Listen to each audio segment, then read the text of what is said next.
मानी अपने भाइयों से होता है काफी परेशान, जिस वजह से वो एक बाबा के पास जाता है और फिर होता है मानी के साथ कुछ ऐसा जिससे वो हैरान हो जाता है। तो आइए देखते हैं कि मानी और उसके भाइयों के साथ क्या होता है। मानी, तुम अभी भी इधर ही बैठे हुए हो? हमें इतनी भूख लगी हुई है, तुमने अभी तक कुछ खाने को क्यों नहीं बनाया? क्या भाई, थोड़ी देर पहले तो आपने नाश्ता किया है और इतनी जल्दी आप तीनों को भूख भी लग गई है? मानी, नाश्ता किए हुए पूरे 2 घंटे हो गए हैं, चलो अब जल्दी से जाओ और हमारे लिए कुछ बनाओ। अच्छा ठीक है, बना देता हूँ, अब खा लेना जितना खाना है, मुझे बार बार तंग ना करना। हाँ हाँ ठीक है, ज्यादा बातें ना सुनाओ और जल्दी से खाना बनाओ। फिर मानी जाता है कुछ बनाने के लिए। क्या करूँ मैं, मेरे भाइयों को तो भूख ही बहुत लगती है, 1 महीने का राशन ये सिर्फ 10 दिन में ही खत्म कर देते हैं, कुछ करना ही होगा इनका। हाँ हाँ, एक बाबा के पास जाता हूँ और उससे ही इनकी बीमारी का इलाज लेता हूँ। मानी अपने भाइयों से काफी परेशान होता है क्योंकि उन्हें बहुत ज्यादा भूख लगती है और फिर मानी के दिमाग में एक आइडिया आता है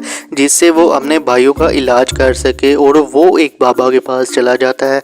तो आइए देखते हैं कि क्या वो बाबा उनका इलाज कर सकते हैं या नहीं। बाबा जी, आप मेरी मदद करें, मेरे भाइयों को बहुत भूख लगती है जिस वजह से मैं बहुत परेशान हो गया हूँ। आप मुझे कोई ऐसी चीज दें जिससे वो उनकी भूख खत्म हो सके।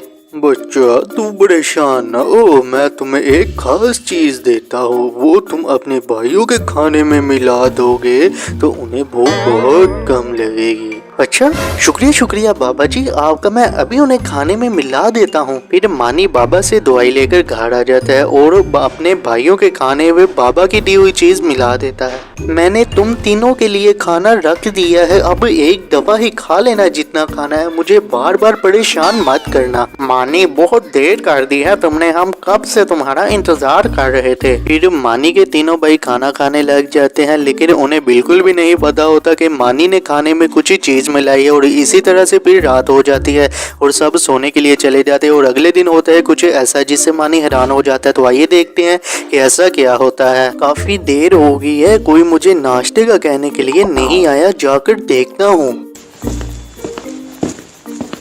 कहाँ चले गए हो तुम सब? कमरे में इतना अंधेरा क्यों है? क्या किया है? लाइट तो जलाओ। अरे भाई, क्या हो गया है आपको? आप कमरे में नहीं बल्कि आप तो बाहर है और यहाँ तो काफी लाइट है। अरे पागल, मेरी आंखें तो खुली हुई है लेकिन मुझे कुछ दिखाई क्यों नहीं दे रहा? मुझे तो लगता है जुनेद भाई अंधे हो गए हैं, मैं अभी उमर भाई के पास जाता हूँ। फिर मानी अपने दूसरे भाई के पास जाता है।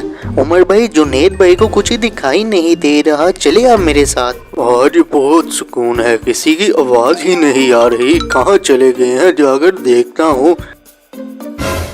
ओ मानी, तुम इधर क्या कर रहे हो और क्या लेने आए हो यहाँ? मैं बता तो रहा हूँ कि जुनेद भाई को कुछ दिखाई नहीं दे रहा, आप चले मेरे साथ। क्या तुम होंठ हिला रहे हो? आवाज भी तो निकालो। मुझे तो लगता है अब इन्हें सुनाई नहीं दे रहा, मैं अभी जमील भाई के पास जाता हूँ।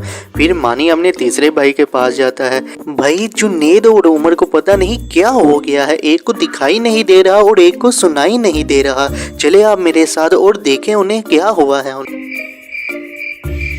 भाई, क्या हो गया है? आपको सुनाई तो दे रहा है ना? फिर वो वहाँ गर्दन हिलाता है। अच्छा, तो आपको सुनाई दे रहा है और दिखाई भी दे रहा है, इसका मतलब अब आप बोल नहीं सकते। मुझे तो लगता है ये उस बाबा के दवाई का ही कमाल है। मैं अभी उससे जाकर पूछता हूँ कि उसने कौन सी दवाई दे दी है जिसने मेरे भाइयों को अंधा, गूंगा और बहरा कर दिया है। फिर मानी बाबा के पास जाता है।